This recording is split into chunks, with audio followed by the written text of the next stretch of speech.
Hello friends, എല്ലാവർക്കും ശ്രുതിയുടെ അശ്വിൻ്റെയും പുതിയൊരു വിശേഷത്തിലേക്ക് സ്വാഗതം. അപ്പോൾ ഇനി കല്യാണ എപ്പിസോഡ്സൊക്കെയാണ് വരാൻ പോകുന്നത്. അപ്പോൾ ആ എപ്പിസോഡിൻ്റെ റിവ്യൂ ആണ് ഞാനിപ്പോൾ പറയാൻ പോകുന്നത്. അപ്പോൾ ശ്രുതിക്ക് ഇപ്പോൾ നല്ല സന്തോഷമായിട്ടുണ്ട്. കാരണം ശ്രുതിനെ അശ്വിൻ കൂടുതലായിട്ട് കെയർ ചെയ്യുന്നുണ്ടെങ്കിലും ശ്രുതിക്ക് എന്തെങ്കിലും പറ്റുമോ എന്നുള്ള വിഷമം ഒക്കെ അശ്വിൻ്റെ ശ്രുതിക്ക് കാണാൻ പറ്റുന്നുണ്ട്. ശ്രുതിനെ കൂടുതൽ അശ്വിനെ ഇഷ്ടപ്പെട്ട് തുടങ്ങി എന്നുള്ളൊരു കാര്യം അവൾ മനസ്സിലാക്കി തുടങ്ങിയിട്ടുണ്ട്. അതേപോലെ ശ്രുതിക്കും അശ്വിനോട് ഉള്ളിൻ്റെ ഉള്ളൊരു ഇഷ്ടമൊക്കെ തുടങ്ങിയിട്ടുണ്ട്.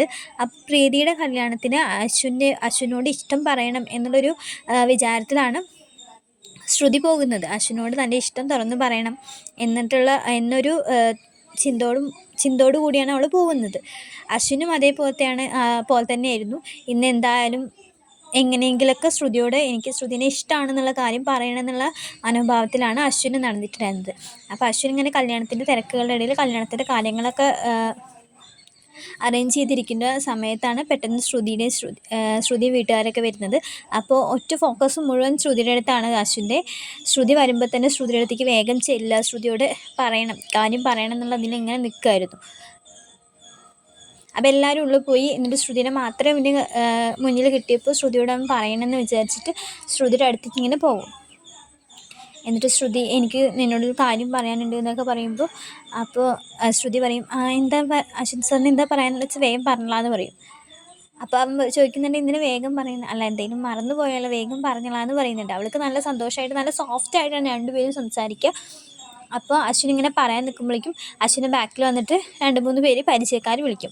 അപ്പോൾ അശ്വിൻ അവരോട് സംസാരിച്ച് ചെന്നപ്പോൾ ശ്രുതിക്ക് ദേഷ്യം വരും. കാരണം അശ്വിൻ വേഗം പറഞ്ഞു കഴിഞ്ഞാൽ അവൾക്ക് സന്തോഷമാവില്ല. അവൾക്ക് അറിയാം അശ്വിൻ എന്തിനാ പറയാൻ വരുന്നതെന്നൊക്കെ. അപ്പോൾ ഇവൻ സംസാരിച്ചിരിക്കുമ്പോൾ ശ്രുതിനെ മോളിക്ക് വിളിച്ചുകൊണ്ടുപോകും. കാരണം പ്രീതിക്ക് ഒരുക്കാൻ ടൈമായി പറഞ്ഞിട്ട് പ്രീതിയുടെ അടുത്തേക്ക് ഇവളെ വിളിച്ചുകൊണ്ടുപോകും. പിന്നെ അശ്വിൻ ഇവരോട് സംസാരിച്ച് തിരിഞ്ഞു നോക്കുമ്പോൾ ശ്രുതിനെ കാണില്ല. അശ്വിൻ കുറേ തിരയും. അപ്പോൾ പിന്നെ മനസ്സിലായി തിരക്കിൻ്റെ ഇടയിലല്ലേ വിളിച്ചത്, അപ്പോൾ തിരക്കിൽ എന്തെങ്കിലും പെട്ടിട്ടുണ്ടാവും എന്ന് വിചാരിച്ചിട്ട് ഇരിക്കുകയാണ്. അപ്പോൾ പ്രീതി ഒരുങ്ങി വരാൻ നിൽക്കുമ്പോഴാണ് അഞ്ജലീനെ കാണാനില്ല എന്ന് പറയും. അഞ്ജലി പോയിട്ട് കുറേ നേരമായി, ഇതുവരെ അഞ്ജലി എത്തിയിട്ടില്ല എന്ന് പറയുമ്പോൾ അശ്വിന് ടെൻഷനാവും. കാരണം തന്നെ ചേച്ചിക്ക് ഇടയ്ക്കിടയ്ക്ക് ഓരോ അപകടങ്ങളൊക്കെ പറ്റുന്നുണ്ട്. പിന്നെ ചേച്ചിക്ക് എന്തെങ്കിലും വരുമോ എന്നുള്ള പേടിയൊക്കെയാണ് അശ്വിന്. അപ്പോൾ പെട്ടെന്ന് ഇവൾ കാറിൽ പുറത്തേക്ക് എവിടേക്കോ പോയിരിക്കുകയാണ്. ഡ്രൈവറും അഞ്ജലിയും മാത്രമേ ഉള്ളൂ. പുറത്തേക്ക് എവിടെ പോയിരിക്കുകയാണ്. അപ്പോൾ ശ്യാം നേരത്തെ ഈ കാറിൻ്റെ ബ്രേക്ക് വയർ കട്ട് ചെയ്യുക എന്തൊക്കെ ചെയ്ത് വെച്ചിട്ടുണ്ട്. അപ്പോൾ ഇവർ വിളിക്കും അഞ്ജലി. അപ്പോൾ തിരിച്ചു വരുമ്പോൾ മുത്തശ്ശി അഞ്ജലീനെ വിളിക്കും.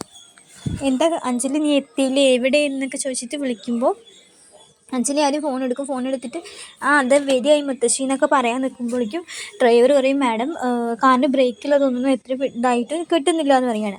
അപ്പോൾ അഞ്ജലിക്ക് നല്ല പേടിയാവും. അപ്പോൾ മുത്തശ്ശിയോട് അഞ്ജലി പറയും, മുത്തശ്ശി കാറിൻ്റെ ബ്രേക്കിൽ എനിക്ക് പേടിയാവുന്നൊക്കെ പറയും.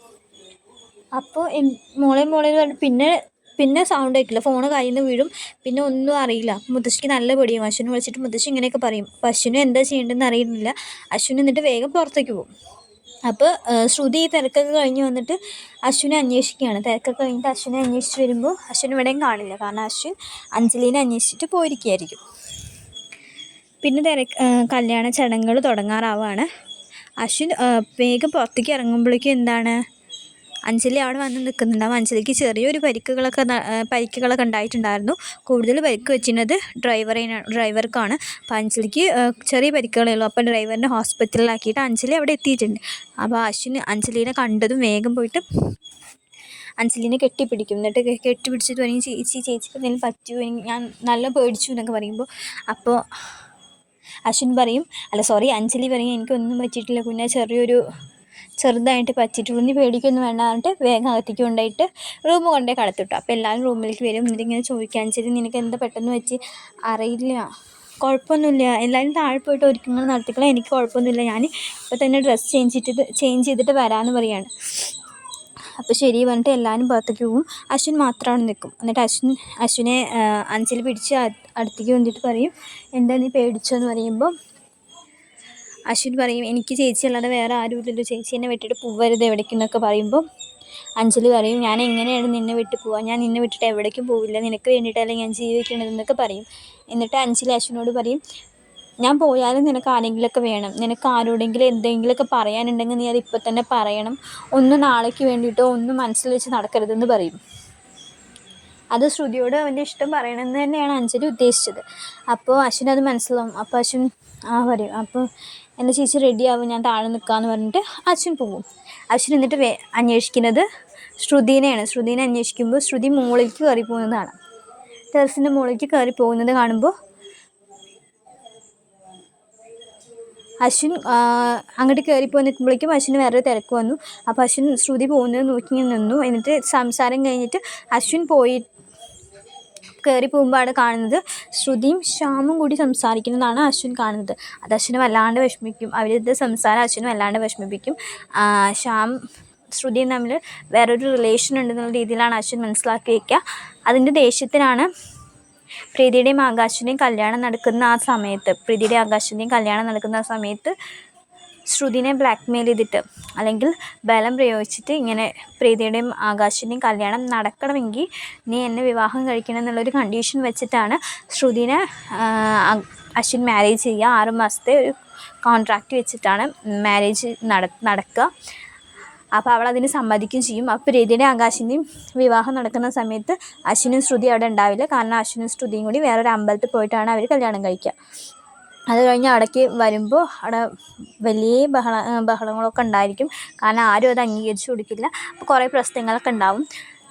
അത്രയും നാളും കുറച്ച് ദിവസം ശ്രുതി അശ്വിൻ്റെ ഒരു സോഫ്റ്റ് ആയിട്ടുള്ള മുഖമാണ് കണ്ടത്. പിന്നെ പെട്ടെന്ന് ശ്രുതി ആഗ്രഹിച്ച പോലെ നല്ല അശ്വിൻ പെരുമാറുക. അതിന് അശ്വിനൊരു കാരണം ഉണ്ടായിരുന്നു. പക്ഷെ അത് ശ്രുതിക്ക് അറിയില്ല.